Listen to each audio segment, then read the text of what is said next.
Thank you to our visionary partners, Karen HaChamesh and Machane Yisrael, for carrying forward the Rebbe's vision, creating and supporting educational initiatives, meaningful programs, and opportunities that uplift and empower Lubavitch women around the world. Thank you to our partners, Merkaz. Merkaz extends its deepest gratitude to the women of Crown Heights, the true heartbeat of our community. Your warmth, your hospitality, your quiet strength, and your endless acts of kindness uplift every guest who walks through this neighborhood. From Kinnas HaShluchim and Kinnas HaShluchais to C-Teen, C-Kids, and countless programs throughout the year, you welcome the world with open arms. Thank you for being the gracious hosts, the steady support, and the unseen force that empowers Shluchim everywhere and gives the Rebbe tremendous nachas. Machon Stam. At Machon Stam, reliability isn't just promised, it's proven at every stage of the process. We deliver unmatched craftsmanship and expertise. Every project meticulously inspected, letter by letter. Need a Tyra and unsure where to start? We'll be at your side to ensure that every detail falls perfectly in place. Don't hope it's right, know it is. Machon Stam, when it matters most. Beis Shmuel, strengthening Crown Heights through vibrant community programs, chesed initiatives, and a spirit of achdus that brings families together. Thank you for being a pillar of support for our neighborhood. Le'ilai Nishmas Mushka Bas Yeshua David and Ita Bas Chanaich Arain, dedicated in their loving memory. May their neshamais have an aliyah through the inspiration of this Farbrengen. Mendy's, proudly serving Crown Heights with great food and dependable service. Joy Travel, crafting smooth, stress-free travel experiences with expertise you can count on. Salika, where timeless, modest fashion meets quality and care for the women of our community. Mask, supporting parents, strengthening families, and standing with our community every step of the way. COL Live, connecting the global Chabad community, sharing stories that inspire, and bringing us closer together. Thanks to all our sponsors who made tonight a reality.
In this moment, we gather as a community of women to celebrate our connection to Hasidus.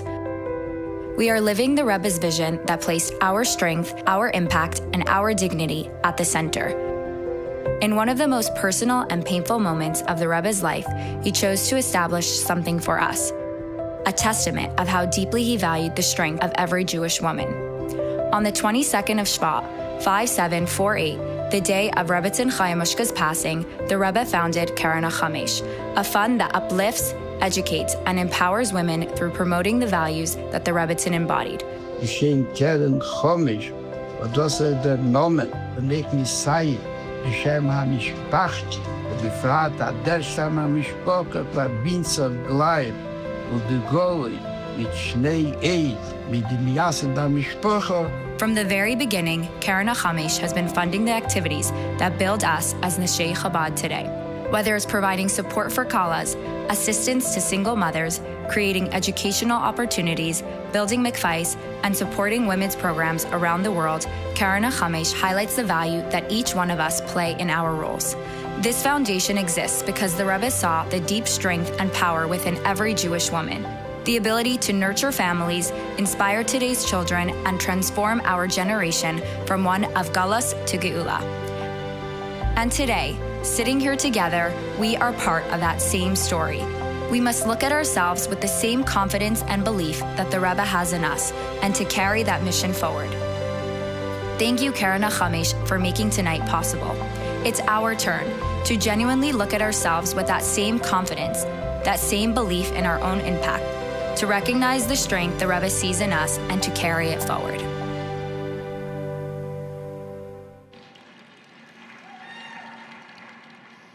Welcome to our Yotes Kislev Farbrengen. What an incredible sight.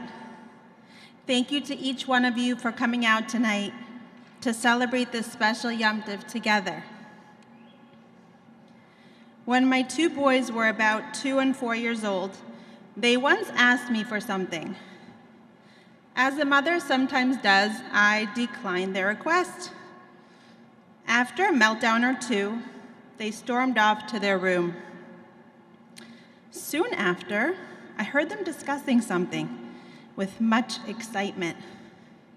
As I came closer to eavesdrop, I heard them scheming against me. Something involving pom-poms, if I recall correctly. These boys who spent seemingly every waking moment fighting with each other, they were united for a cause. They were one.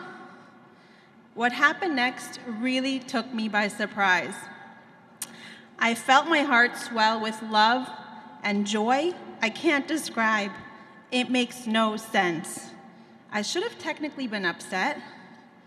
But ahava mekolkeles es hashura. Love breaks all boundaries. It breaks the natural order of things. So too, this is the simple formula to arouse Hashem's love. When we are united, miracles happen. We raise ourselves above what is possible within nature. I can only imagine what Hashem is feeling, seeing us here in this room, celebrating together on this special day. We are going to start off with tefillah. Let's have in mind a special refuah shlema for Devorah Leah Bas Yafa Liba. Please rise for the Rebbe's kapitel.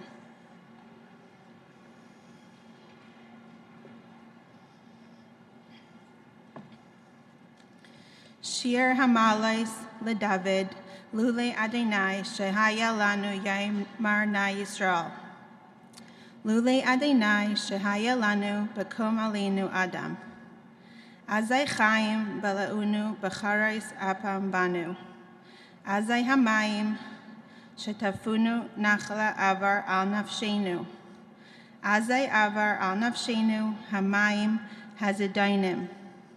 Baruch Adonai Shaloi Nesananu Teref Lichanehem. Nafshenu Katzipor Nimlata Mepach Yaikshem Hapach Nishbar Be'anachnu Nimlatnu. Ezreinu B'Shem Adonai Aiseh Shamayim Va'aretz.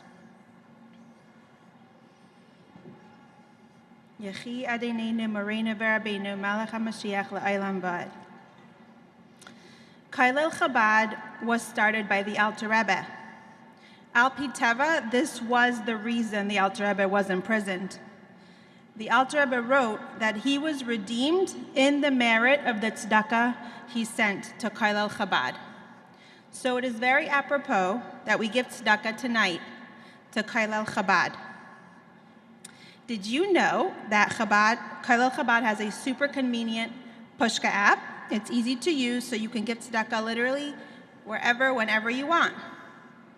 We're going to do it together. Everyone is going to take out their phone and go. If you don't already have the app, you go to the App Store and you search for Kollel Chabad Pushka. Download the app, and we are going to be able to watch the numbers grow as we all send in tzedakah tonight. When the verdict of Hey Teves came out, Rabbi J.J. Hecht got up on the bima and he announced, Lefum Tsara Agra. Imagine how we would be feeling now if we had lost. How broken we would be. And that's how happy we must be.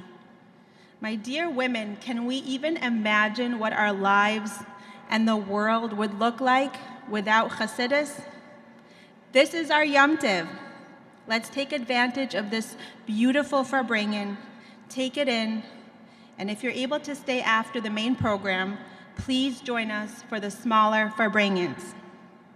Let us celebrate and rejoice together as one. And may Hashem do his part and bring Mashiach so we can go from here straight to Yerushalayim. L'chaim. We've been waiting for days, weeks, months, years, centuries, millennia. When will the day we've been waiting for finally come? Ad Masai. The Baal Shem Tov once penned a letter to his brother-in-law, Reb Gershon Kittiver. It was Rosh Hashanah in the year Tuf Kuf Zayin, he wrote, My neshama ascended above, soaring through places and seeing sights never experienced before. One of the places I visited was the Heichal of Mashiach, the supernal palace where he teaches Torah to all the tzaddikim and chachamim. Grasping the opportunity, I asked him the heaven-piercing question, bursting forth from the heart of every Yid, Emasai Kasimar, when will the Master come? Mashiach replied, Nechsheyafutzu ma'inasecha chutza, when your wellsprings will spread to the outside. These words came as a real shock, the Baal Shem Tov concluded. It pains me terribly to consider how long this might take. When will this daunting task be accomplished? When will this goal be reached? But hold on, this wasn't a new question. Rabbi Yeshua ben Levi asked Mashiach the same question 1,500 years earlier, and Mashiach gave an answer. Hayom im bekolei sishmo. I will come today as long as you listen to Hashem's voice. So why was the Baal Shem Tov asking the same question again? But that's exactly what he wanted to know. We are listening, he was declaring passionately. Look at the precious nation of Bnei Yisrael. See how they are doing Hashem's mitzvahs with care and devotion. We are ready. Every Yid is ready. When Mashiach heard the Baal Shem Tov's question, he smiled. That's it, he exclaimed. That's the Mashiach perspective. That's the wellspring. All we need is for your view of Bnei Yisrael, your view of the world, to spread outward, to reach every corner, to be embraced by all.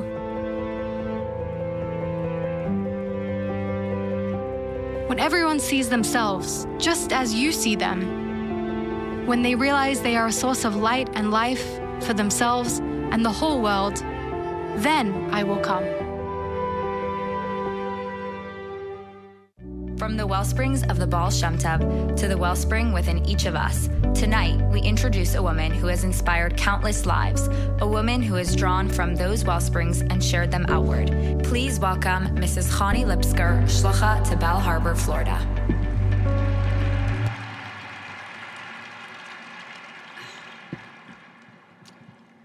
thank you. It's good that I really cannot see you because of the glaring light in front of me. I don't know about you, but I feel very overwhelmed looking out at this august assembly. Okay, good yontiv, everyone. Welcome to our Hour Farbrengen. No, this is not mine. I'm looking for mine. I'm so sorry, but they put it all together. Here we go. Thank you. Thank you. These girls are amazing.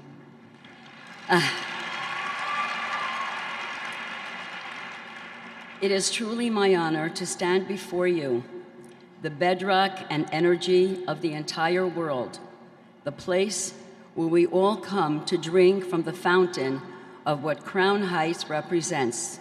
This community, this space, this holiness, the home of our Rebbe. Kan Siva Hashem es habracha. This is where Hashem commanded his blessings to be.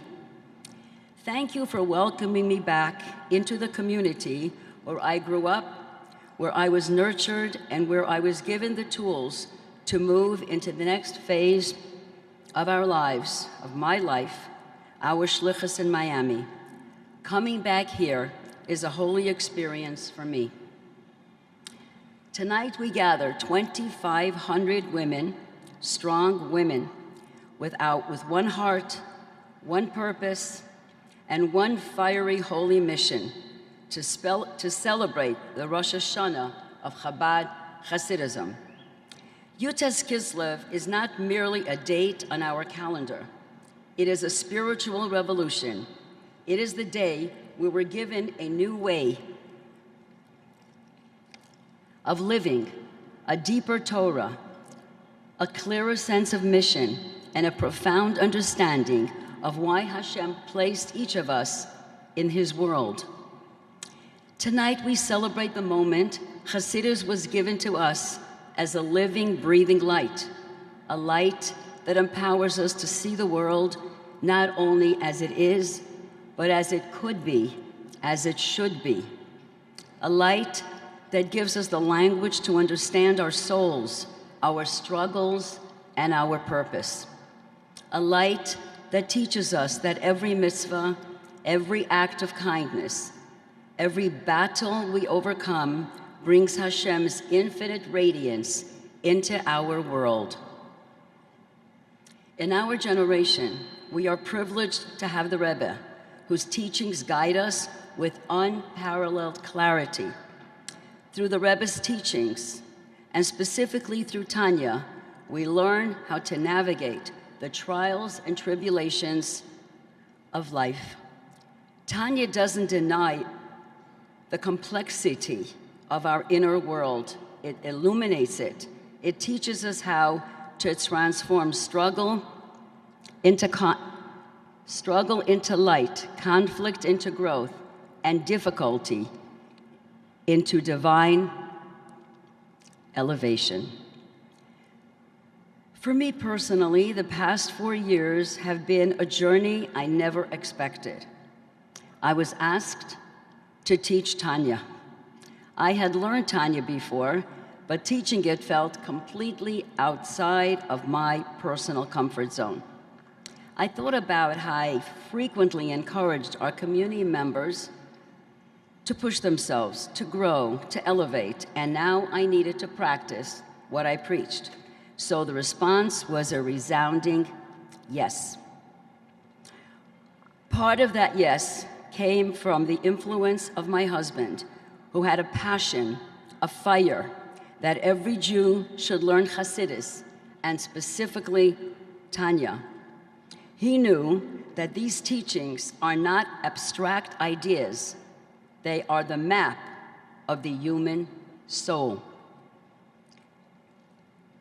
He would look at people, really look at them, with an intense, searching gaze and ask, "How is your soul?" I would not have survived the past several months since my husband's passing without my deep connection to Tanya. I would not have been able to continue our life's work without being immersed in Hasidic philosophy and without the clarity and the inner strength that Hasidus gives me. In our many correspondences with the Rebbe, there was always a clear directive. Avodas Hashem b'simcha, ivdu es Hashem b'simcha, serve God with joy. I have had time to reflect as to why the Rebbe continuously tells us to be b'simcha. The answer that resonates deeply within me is that simcha doesn't come naturally, especially in challenging times. We need to work on achieving joy. And since this was the Rebbe's directive, it must mean that simcha actually enables us to come out of challenges not as survivors, but as thrivers. When we first moved to Miami, I was 20 years old. About a year later, I was asked to teach a group of older, sophisticated, highly educated women, and I remember thinking, how am I supposed to do this? I was a proud graduate of Beis Rivka Elementary School, high school, and seminary.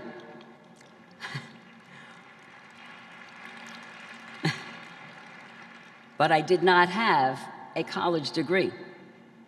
When I asked my husband, how can I do this? They're so educated, so worldly. His response simply was, they want what you have. He wasn't talking about academic knowledge. He was talking about Hasidus, about light and truth, about the Rebbe's teachings that pulses within us. Each of us, a wellspring, a fountain of divine energy and clarity. When we uncover that well, when we let our inner light flow outward, it doesn't only inspire others, it nourishes our own soul. It lights our inner fire. And from that fire, we gain the strength to help others shine. This is our collective mission, our calling, our responsibility, and our privilege to help another Jew to recognize the greatness inside their holy neshama, to empower them to live a life of purpose, meaning, and connection, a life where every action is directed towards making the world ready for Mashiach. Years ago, a young artist arrived at one of our art shows in Shul, full of hope and anticipation, each painting his essence, a reflection of countless hours spent perfecting his craft. But by the show's end, he did not sell a single piece. My husband could see it in his eyes, the weight of disappointment, the humiliation of facing his young wife empty-handed, the quiet despair of questioning his worth as an artist. Seeing the pain etched across his face, my husband made a decision and asked him, what amount would enable you to return home in a positive state of mind? He answered without hesitation, $18,000. My husband made a decision at the moment and purchased the entire collection and gave him a check for the full amount. After the artist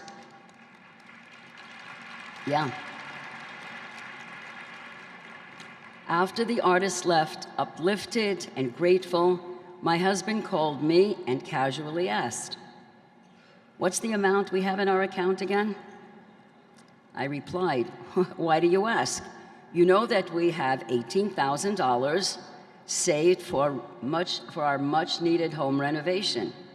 He then asked, but we're not using the money right now, and proceeded to tell me the story with the artist, and then added, I hope you will be as happy with this decision as I am. I struggled with his decision and thought, are you kidding me? You had to take all of it?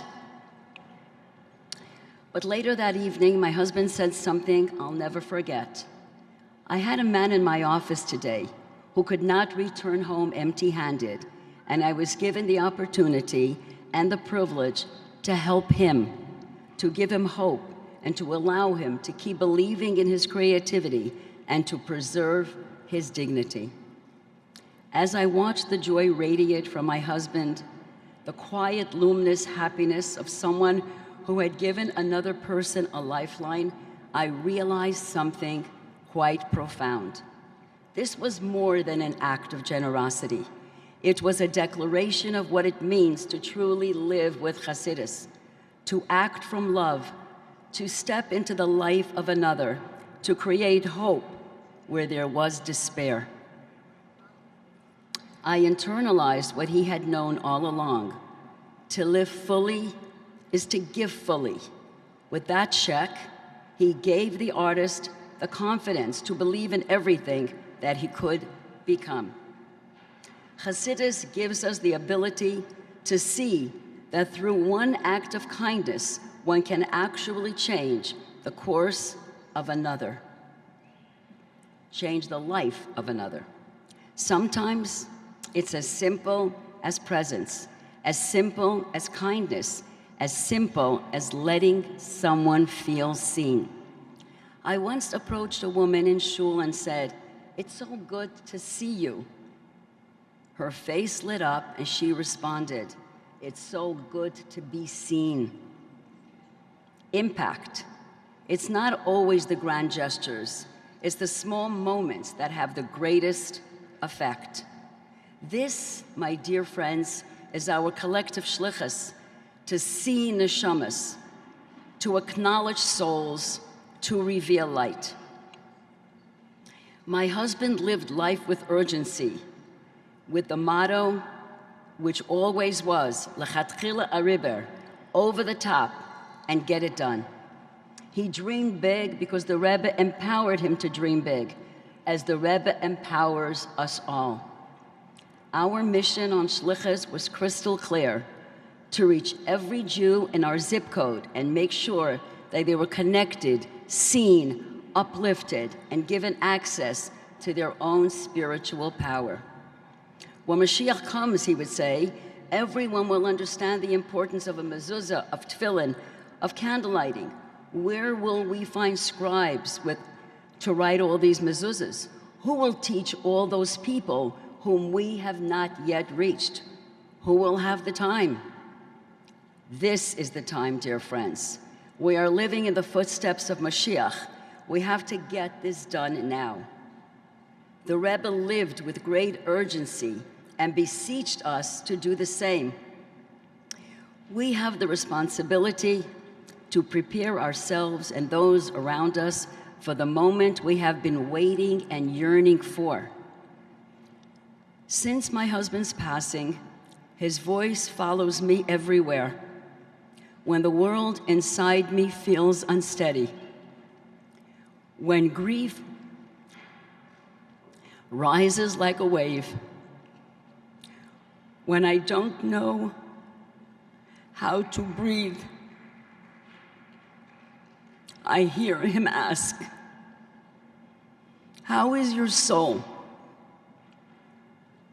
Not how strong are you, not how much did you manage today, but how is your soul, the only part of you that never breaks. The essence of a Jewish neshama remains whole, even when life feels shattered.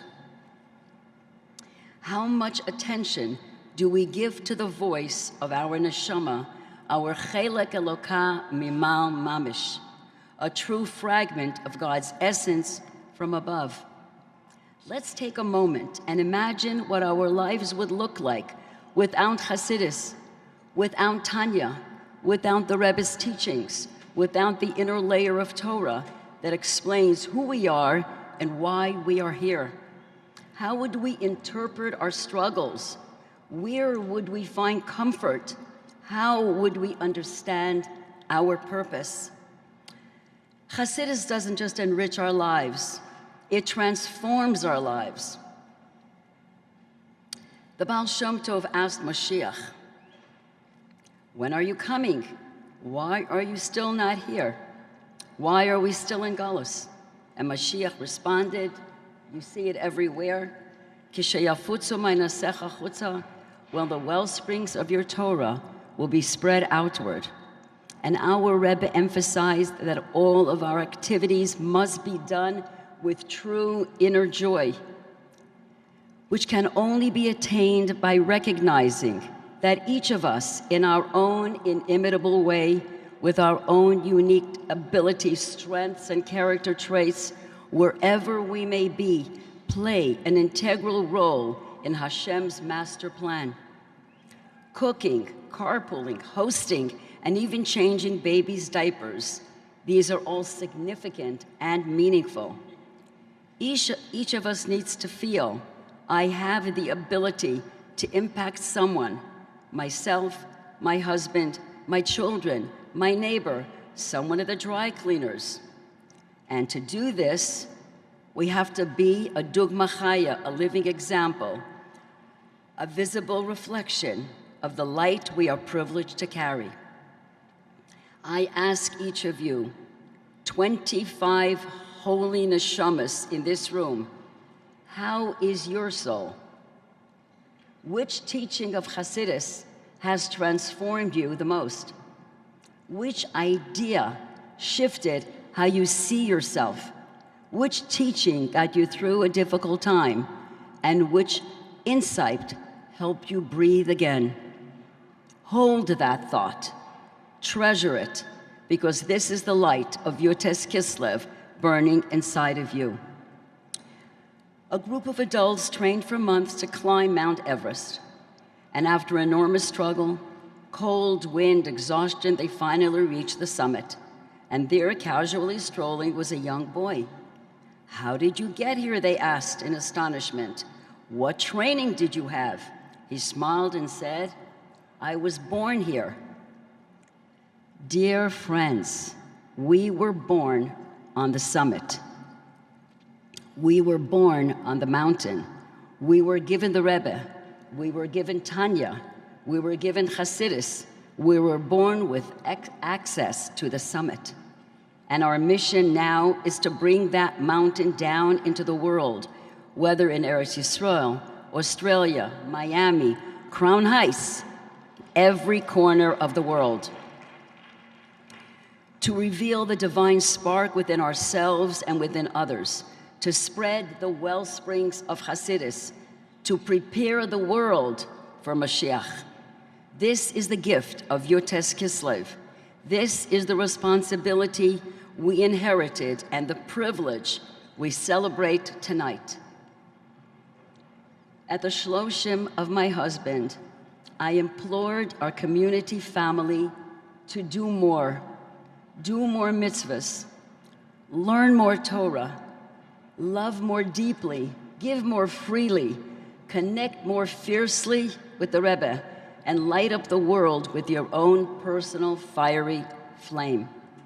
L'chaim, ladies, to truth, to essence, to purpose, to life, to the souls beside us, to the souls above us, I invite you to rise. If you are willing, really willing, take the light inside of you and use it to lift another human being, to restore dignity, to reveal essence, to ignite geula. So let's rise. Let heaven see you. Let the Rebbe see you. Let your own soul see you. Because when women rise, the world rises with them. May the fire we ignite tonight break the final barrier of Golus and bring us the ultimate geula. Yontif, and thank you so much.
oversee an early childhood education program operating 8 preschools over Brooklyn and Staten Island. The schools are not Jewish. Most of the people I work with are not Jewish. Every day I daven that I should make a Kiddush Hashem with the non-Jews that I work with. And I find that through doing simple things, we can make a Kiddush Hashem. For example, I'm always saying, thank God. I mean, it's just like part of my language. Thank God, God willing. I write it in my emails all the time, to the point where I've had this already a few times, where I've had people that they told me they are atheists. They're not religious, they're atheists. And all of a sudden they started saying, God willing. And they tell me, they're like laughing and telling me, Rivka, we're starting to talk like you. 10 years ago, 2015, I felt like I need to fulfill my shlichus. And at that time, it was Shnas Hakel. So I decided to create a group of Torah, Tefillah, and Tzedakah in my office.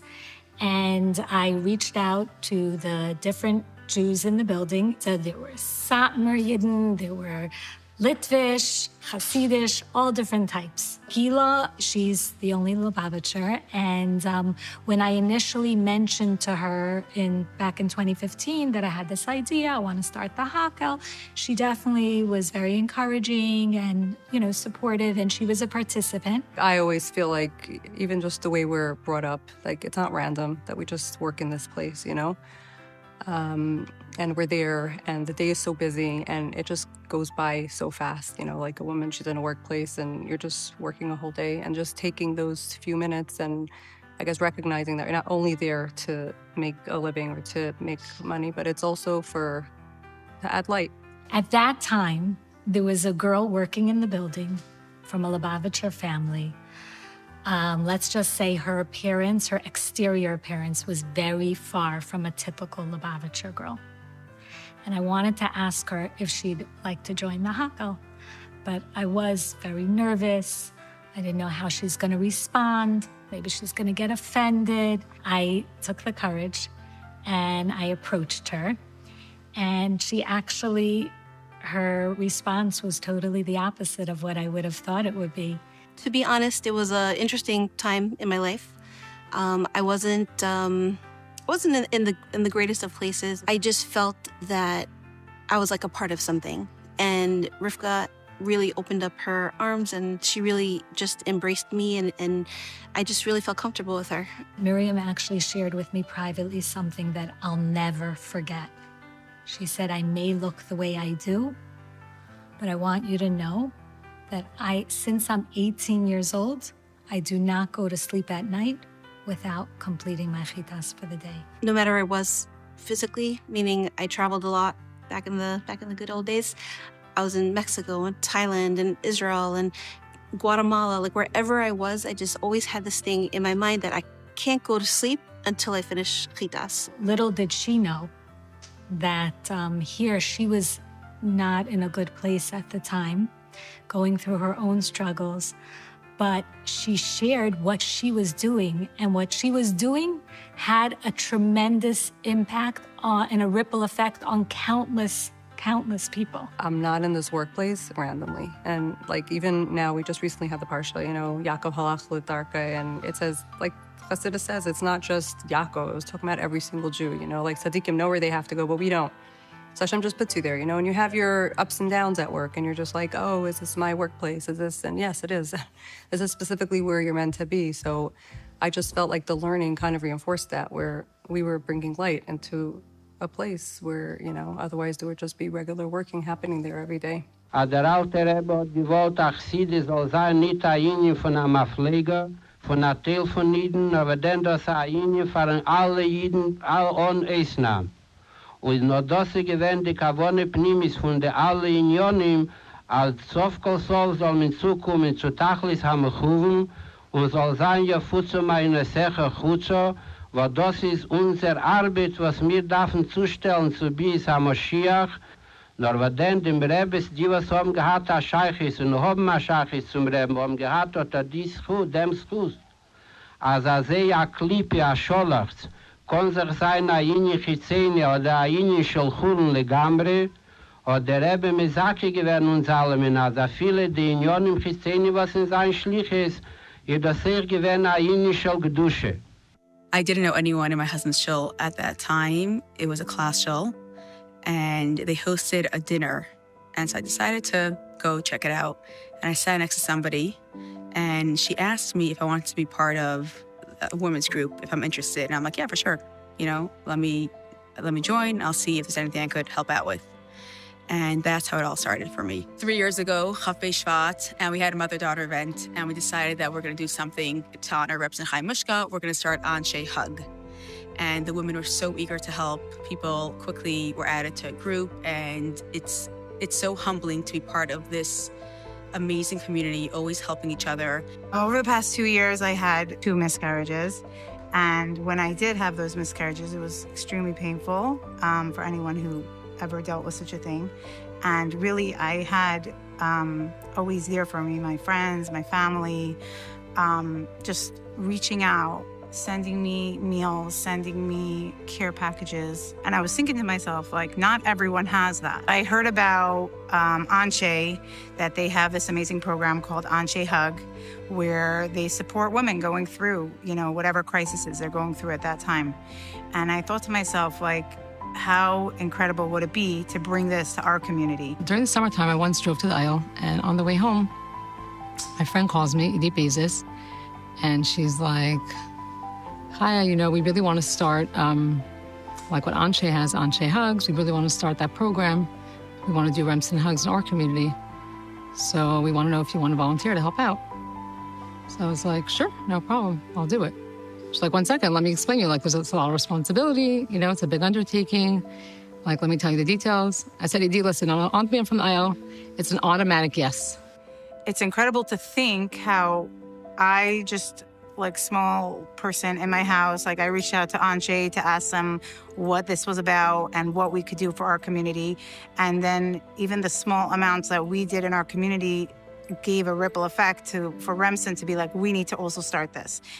Yotis Kislev, actually, 2 years ago, Chai reached out and was like, oh, do you know anything happening for Yotis Kislev? And I said, well, let's make something happen. Women came and we started a mimer. At that breakfast, we decided, let's keep this going. So we started doing a weekly share where we learned a mimer. Thank God it was successful, but after some time, there was a lot going on in life and it started to fizzle out a little bit. This past year, about 1.5 years ago, I wanted to restart the share, and I was very, very focused on learning about Mashiach. I had lost my sister during that time, and I wanted to know, when is Mashiach coming? What can we do? And we decided to start the share again. Chayla was so gracious to open her home once a week. Her home is like a true Chabad house. We were learning a particular sikha where the Rebbe was explaining, as the Rebbe often does, that it's very natural that a Jew obviously wants to be connected to Torah and mitzvahs. That's the oxygen of a Jew. That's their identity. And if someone's not, for whatever reason, and we were connected to them in some way, then just because we love them and care about them and want them to have what we have, it's natural that we share it with them. We were kind of discussing, do we have people in our lives that we could be there for? And it made me think of my very dear friend, Ilana. We met in college. She is a wonderful friend. She grew up in Manhattan as a Reform Jew. And starting from our university days, we connected and just loved talking about our different experiences and backgrounds growing up. This friend was engaged to be married. So based on what we were learning in front of us, it sort of became obvious that if we really love her and care about her, and if she really is her friend, then it would make sense to share with her the opportunity to keep the mitzvah of Taras HaMishpacha. I had a little bit of resistance of like, our friendship is natural. I'm not trying to make her be a certain way. She sees who I am. She can make her own choices. I'm so happy to share, but I'm not gonna, kind of pry my way in.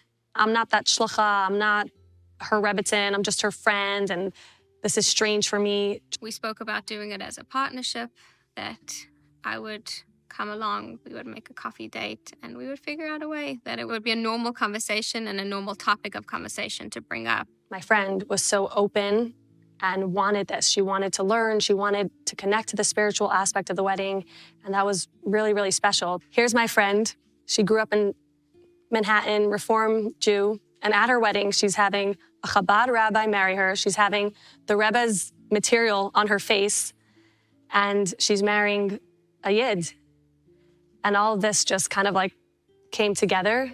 And it's so special to see how it's not about us trying to manipulate things. It's about us just being open to where Hashem wants to guide us. But when you get to connect the dots and when you get to see the ripple effect and all the little dots, and I know that Chayla had just, thank God, purchased her house, and she wanted her home to be a Chabad house and a space for learning. And I had lost my sister and wanted to connect in a spiritual way. And I was very focused on Mashiach, and I wanted to learn Nun Aleph and Nun Beis. And just putting yourself in these spaces and just following the little signs kind of allows Hashem to guide you to where you need to be. Very often, what holds people back from stepping into these roles, or hosting a Farbrengen, or starting a shiur, or teaching a class, or going on Mitzayim, or sharing Torah and Chassidus in some way, is because we feel limited. My resources are limited. My house is too small. I don't know enough. I'm not the right person. I don't have the right personality for it. I'm not blank enough. For me, it's about the opportunity I could just be myself, which is whatever, I'm just a human being, and like, how exciting could that be already? Or I can be a channel for Hashem's vision for this world, for the Rebbe's vision for how that was going to play out. And these amazing things happen in your home, through you, around you. And in that moment, you feel, okay, it's real. Hashem is real. Is levad ha'yikir, as we bald as der Baal Shem Tov hat uns mit dir gewählt. Aber Schaas gemacht, da Alias am Schomot und gesagt, Malke Mischiche.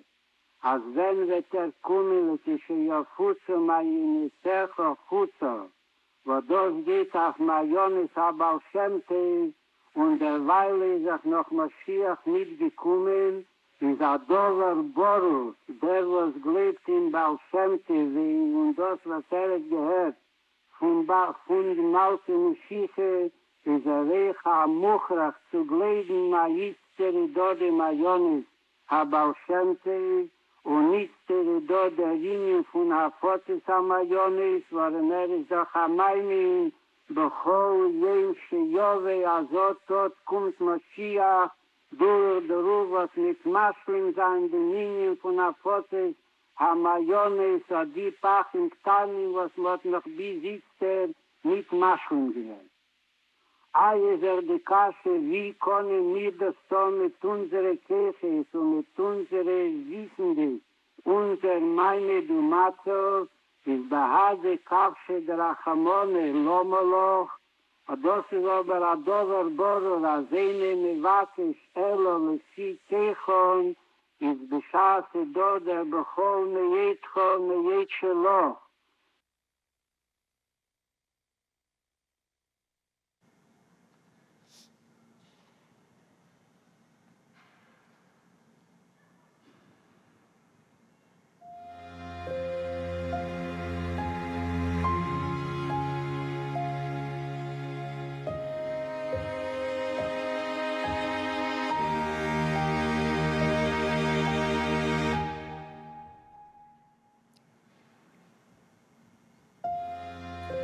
Knowing that everything is Hashgacha Pratis, and there's a reason why I'm here, I took the opportunity to inspire fellow Jews through making hakels. After going to the aisle and davening for Hatzlacha at work, amongst other things, the Rebbe's response to me through the video at the aisle on more than one occasion was regarding the importance of sharing the Sheva Mitzvahs with non-Jews. It definitely took a lot of strength and courage to teach the Sheva Mitzvahs to the Goyim that I work with. But I took the courage, I took the internal strength, and I pushed forward. These are opportunities to elevate the mundane to Elokus. Wherever we find ourselves, even in the business world, we all have a higher purpose. Beyond going to work, getting a paycheck, and going about our daily lives, which is to tap into our inner wellspring and recognize the godliness around us.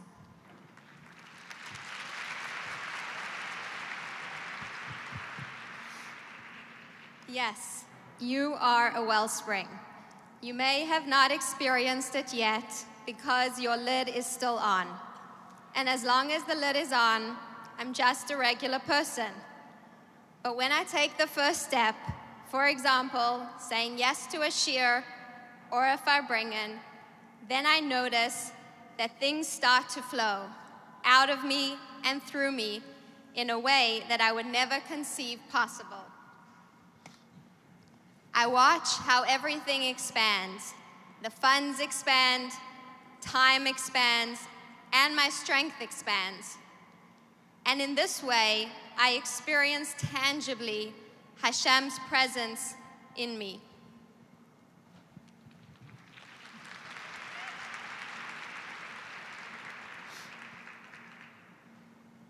I'm a working mother, often very busy and constantly moving from one responsibility to the next. It's so easy to get lost in it all. But I chose to take a pause in my day to turn inward and refocus on why I'm here. I started learning for just 10 minutes a day, and the tone of my day changed completely. I've heard countless times, like I'm sure we all have, about the power of learning. But only when I took that small step myself did I feel the internal shift it creates. Learning reconnects me to my higher purpose and broadens my perspective in my workday.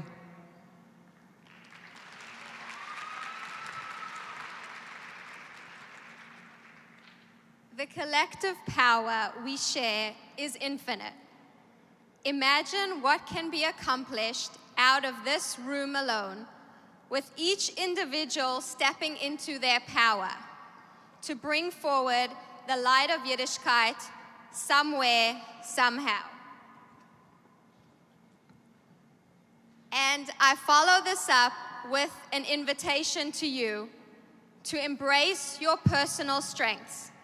Embrace what you have to offer. Use that to light up your space.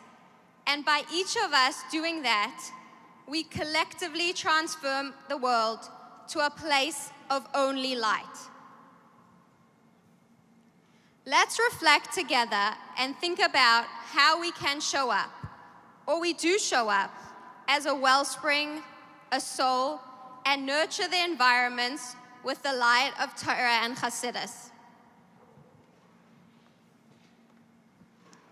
If you thought a 2,000-person Farbrengen was not going to be interactive, you were wrong.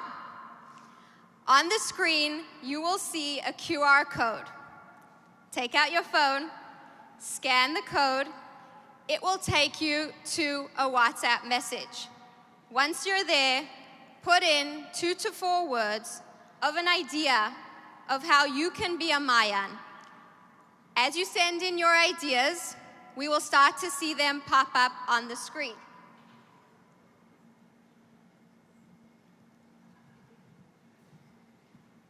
Share things you're taking on, things you've done, want to do, seen someone else do. As these ideas are coming onto the screen, allow these ideas to motivate you. Bring your own creativity to the table. What is something that you thought about doing but haven't yet had the courage? Now's the moment. Use the energy of the day, the energy in the room, to push you forward. I see Shabbos Shir, teach someone Chassidus, focus on the good, smile, being kind to others. Give someone a hug, start a Tanya class. Lots of chavrusas are happening. Learn Chayenu.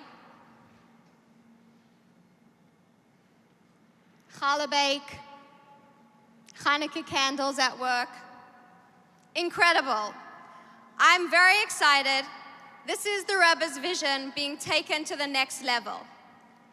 I don't doubt that from all these ideas coming up on the screen and the decisions we make here tonight to really bring our wellspring, to bring our Mayan out and let it flow, we'll be celebrating next year Tes Kislev in the Beis HaMikdash.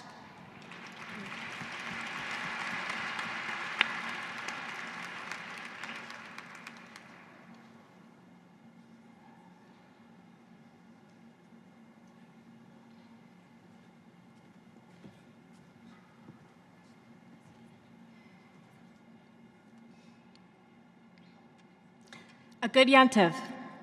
Before we sing the Daled Bavais, let's pause for just a moment and feel what's happening right here, right now. This incredible Yantiv carries a special light, and tonight, that light is shining forth from within each and every woman gathered here. As we know, a Chassidische Farbrengen can accomplish even what the Malach Michal cannot. This achdus, this love and warmth, it's powerful, it's real, and it has the ability to shake Shemayim.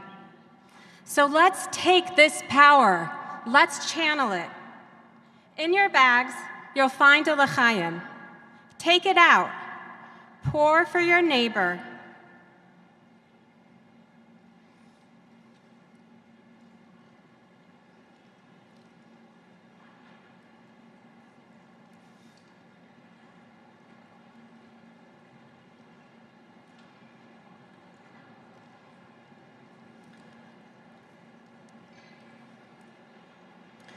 Look her into her eyes and give her a sincere bracha. Let's bench each other with good health, nachas from our families, an abundance of parnasa, ease in finding shidduchim, and true menuchas hanefesh.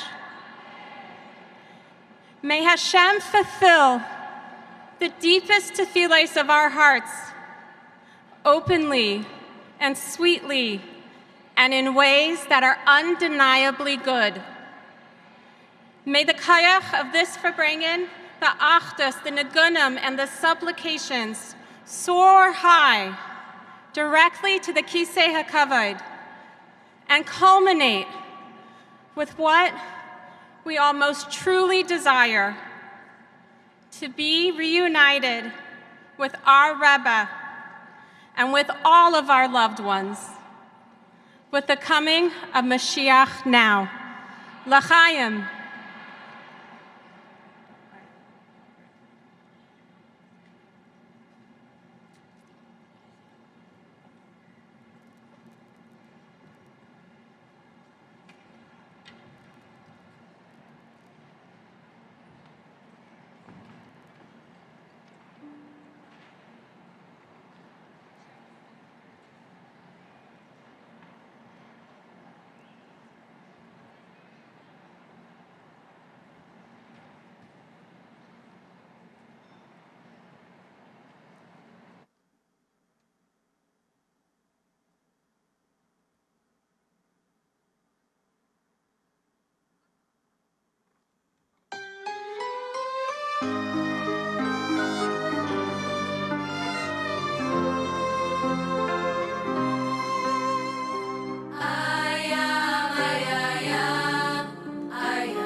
At Hour Farbrengen, in the summer of Tavshin Nun Aleph, 1991, the Rebbe shared that his idea to print a Tanya in Braille had recently come to fruition.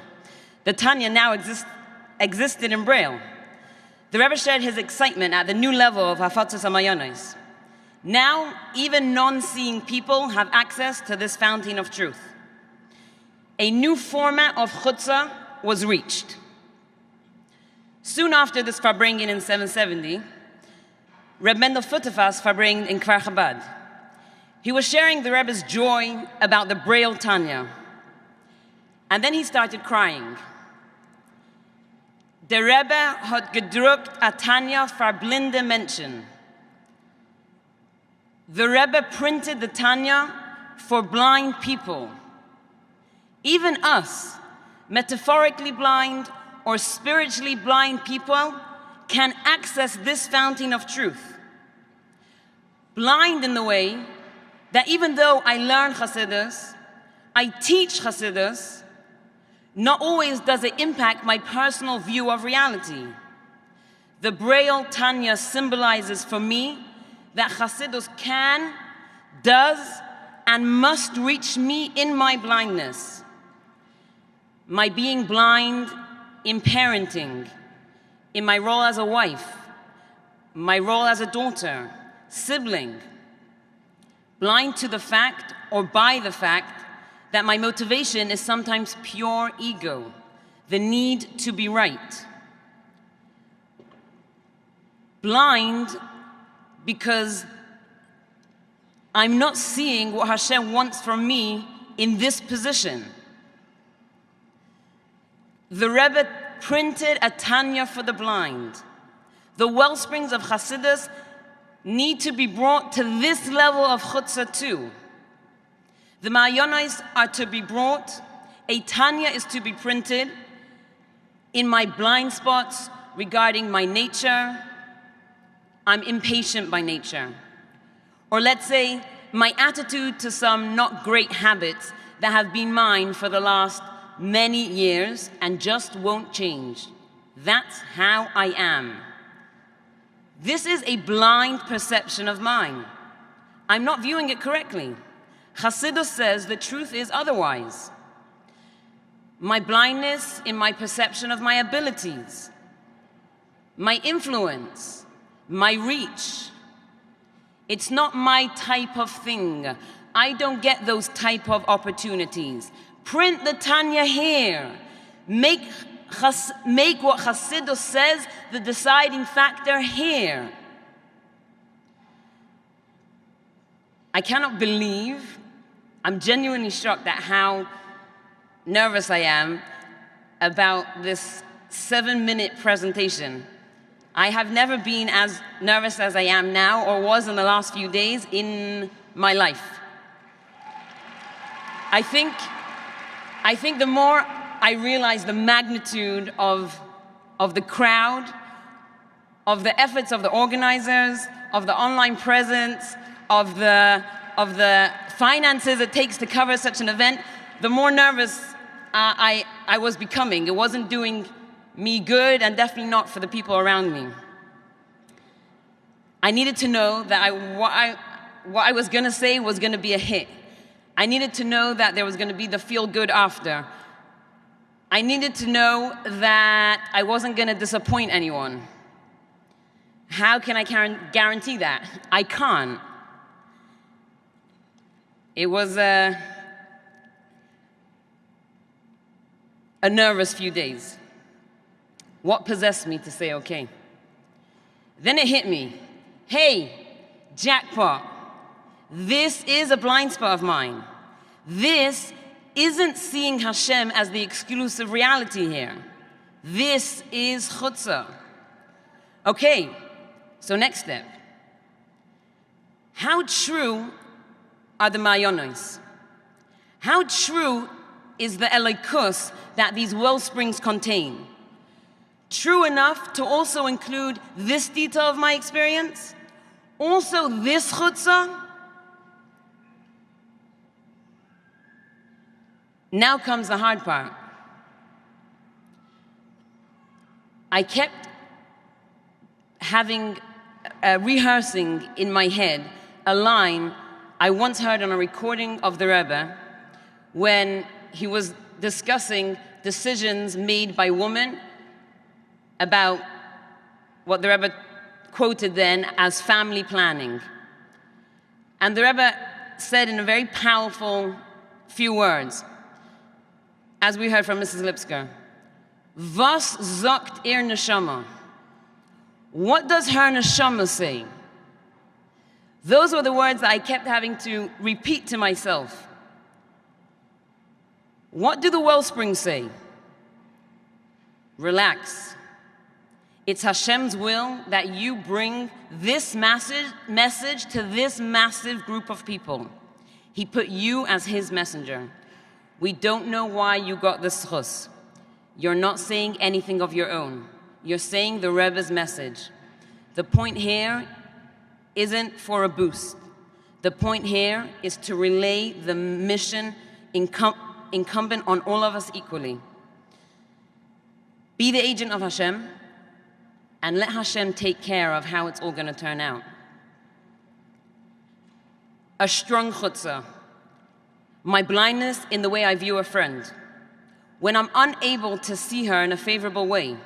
I know all about Don Lekafschos, but when it comes to actually passing judgment, I just don't see, I just don't get all those times in Chassidus where it talks about how to view another, her inner perfection, how we're actually one and the same being at neshama level.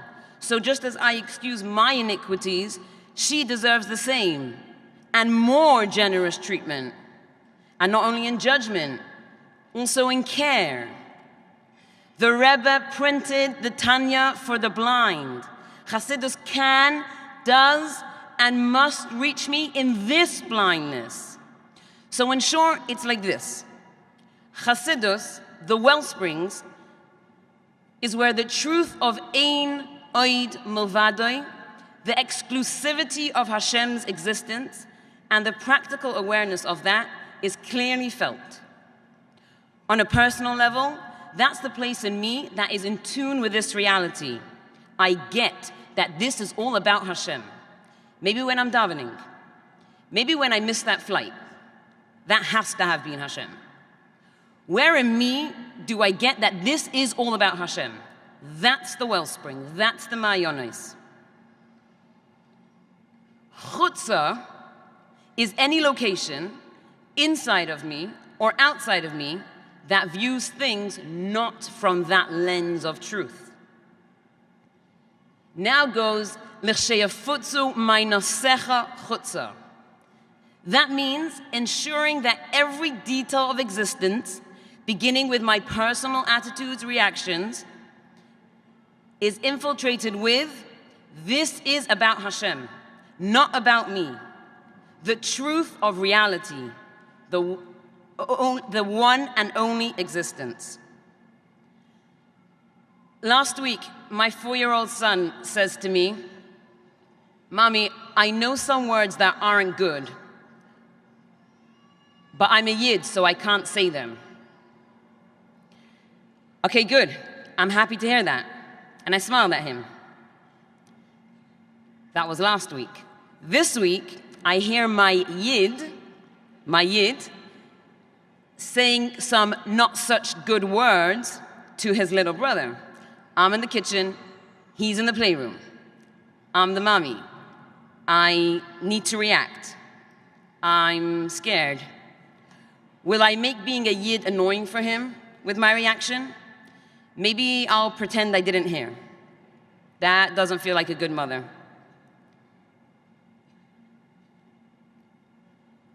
She wants to wear it because all her friends are wearing it. You let because you don't want her to suffer socially and you're afraid of the repercussions of social exclusion. Or you be the very annoying mother and then you're afraid of losing a relationship. He doesn't get along with the teacher. Who to side with? I want him to know I love him. I want him to know authority is authority. A teenage child claims I'm too fill in the blank. I change. I keep going. I don't want her to feel unheard.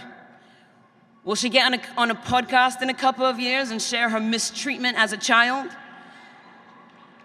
I don't think her preference is good for her. The fear of messing up your kids, that fear is chutzah. It's not cognizant of the exclusive truth. It thinks a parent is in charge of the outcome of their kids.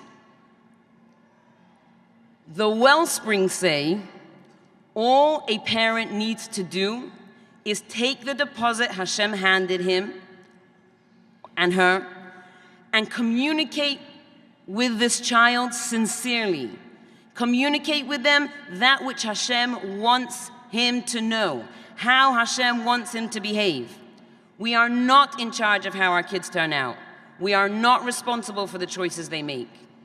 We are only responsible for the choices we make and for putting in more than the energy we own into giving them the awareness of Hashem in a very real way.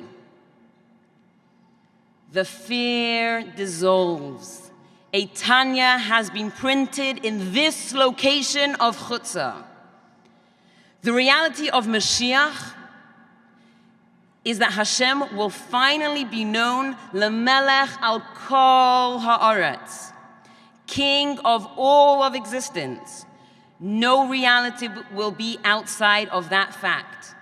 The Creator will finally be recognized by every detail as its truth. This is the call of the hour. This is our job. Make my wellspring, the part in me that is in tune with the exclusivity of Hashem, even if it feels like it's only really deep down. Spread it forth. Make it penetrate my blind spots. Hashem chose us to be at this junction between Golos and Geula. That means we can for sure do it. Let's not say we can't. Let's say we can. We will do it.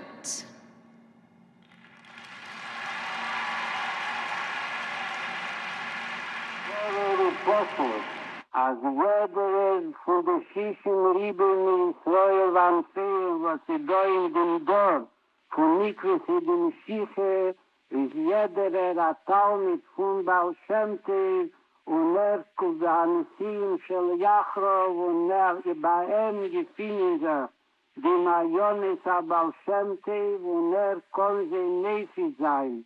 Befelke Boelon, die Zwane dort durchnehmen. Den Chut von dem Heilig Boelom und das ist herabbringen die Mashiach. In sein Heilig Boelom und danach die Mashiach HaKloli von Klolis Israel zu Pshute am Mashiach bei Ramach Hevrin ושעשה גידים בבוסר ודם למטה מעשרת טפוחים.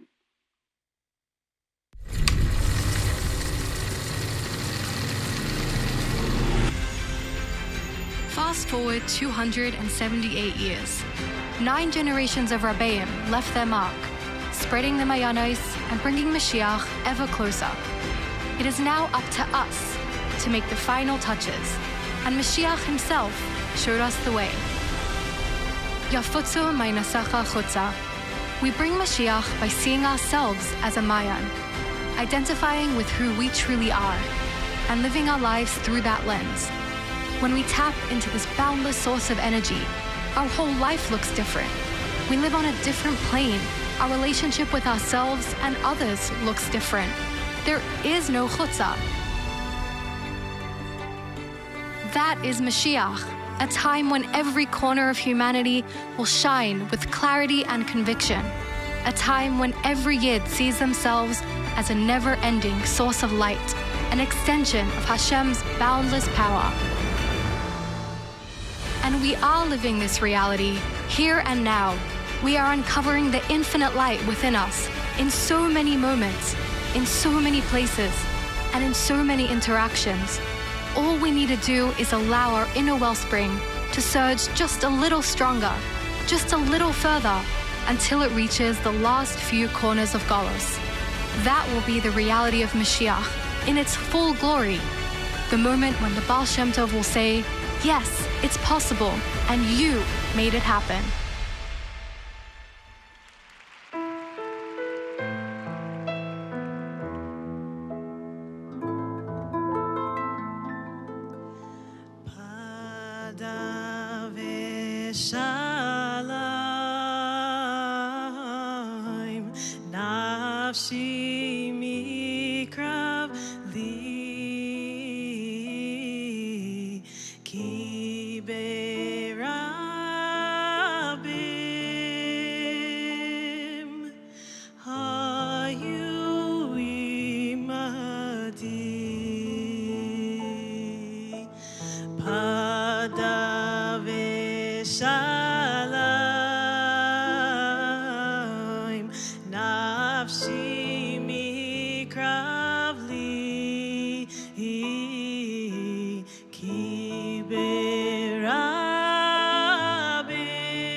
Crown Heights. This room is on fire tonight. And you really can't see anything, so I hope everybody's still here. It is incredible to be here. I'm going to go off script a minute so we can give a round of applause to the young women who pulled tonight together.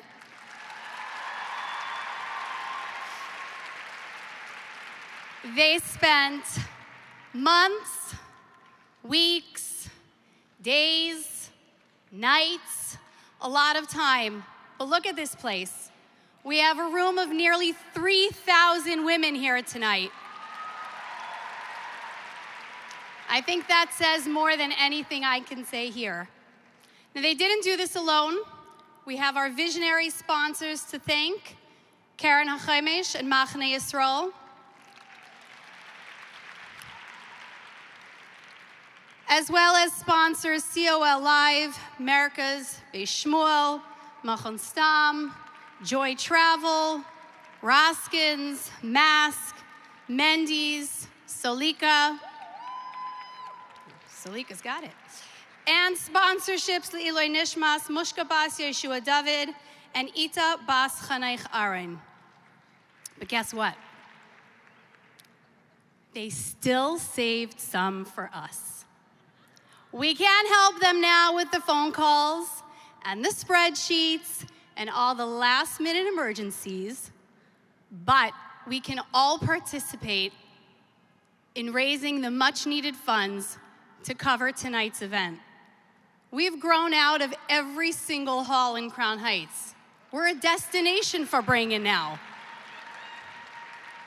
So there's going to be a QR code. Oh, there it is. Last time I did this, I don't think it came up. All right, QR code on the screen. We already know how to do this because we did it a few times tonight. So this time, phones out. I can't see if you're doing it, so phones out. QR code on the screen. Think of a number that you're comfortable with. Double it and submit.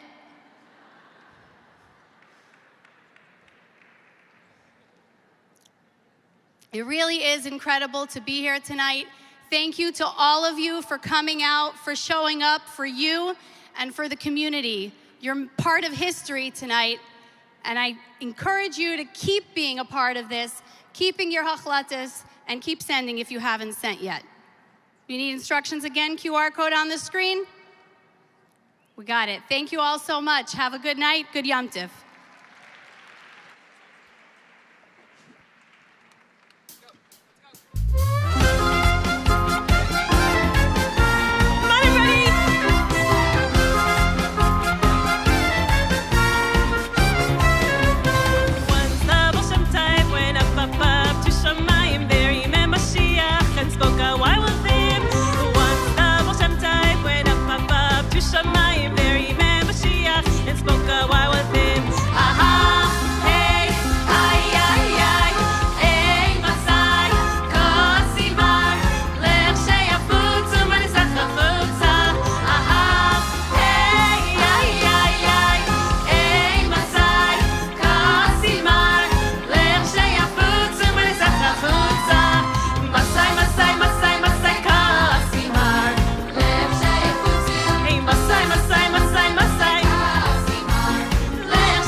Hashem levadecha elyon akol haaretz v'yidu ki ata Hashem levadecha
Mashiach is coming right now.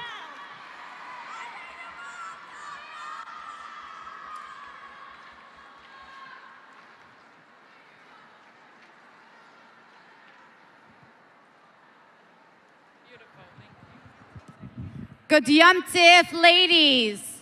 The Farbrengen doesn't end. Please join us. Farbrengen with Mrs. Rosie Volvovsky and Mrs. Chayla Tsukarnik in the room adjacent to this one. Another Farbrengen with Mrs. Chani Lipsker in the buffet area. Thank you for joining.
If you're joining us in the live stream, Mrs. Chani Lipsker's Farbrengen will be live streamed. The two Farbrengens will begin in approximately 5 minutes.